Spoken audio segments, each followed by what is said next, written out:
Кыргызы своими руками роют себе могилу. Границы в местности Унжу-Булак-Чон-Алайского района и продвинулись вглубь территории Кыргызстана на 1 километр. Пресс-служба погранслужбы Государственный комитет национальной безопасности сообщила об обострении ситуации на кыргызско-таджикской границе в ночь на 4 июня. Инцидент произошел в Ошской области в местности Унжу-Булак. К западу от КПП Карамык, жители приграничных сел Чон-Алайского района Ошской области покидают свои дома на фоне обострения ситуации на кыргызско-таджикской границе. Это малая часть той информации, которую сегодня как ошпаренные распространяли кыргызские средства массовой информации. Следует отметить, что таджикские военнослужащие в Ляхском районе не нарушили ранее достигнутые договоренности, а установили пограничный наряд на согласованной территории. Более того, это та территория, которая согласно картам от 1924, 1927 и 1989 годов относится к Таджикистану, а кыргызская сторона ранее использовала ее для выпаса скота по обоюдной договоренности,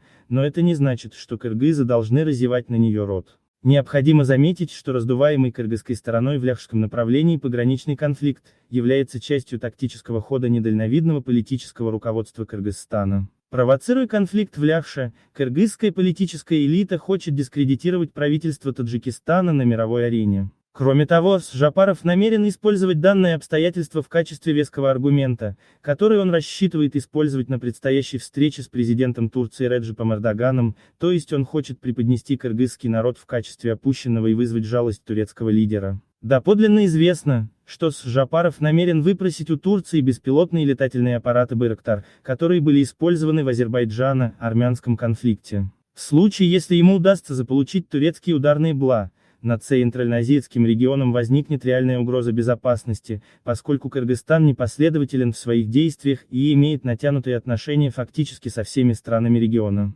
Эту республику с ее политической нестабильностью, вороватым и криминальным правительством не принимает всерьез ни одна страна мира, напротив, на нее смотрят как на Бигфордов шнур, поджигая который заинтересованные внешние силы пытаются взорвать обстановку на пространстве ОДКБ и ШОС. Таджикистан, в свою очередь, как и раньше, придерживается принципа мира и добрососедства и призывает Кыргызстан отказаться от своих подлых намерений по эскалации обстановки в приграничных районах. Таджикский народ в силу своей мудрости не заглотит крючок кыргызских провокаторов и будет прилагать усилия по мирному разрешению имеющихся проблем. Кыргызам, в свою очередь, следует сбавить обороты и отказаться от экспансионистской политики, поскольку она может привести к тому, что это племя будет вынуждено вернуть заселяемые им территории хозяевам-таджикам и искать себе новую родину, но на этот раз не в Средней Азии, не в Южной Сибири. Политолог Искандар Мирзоев.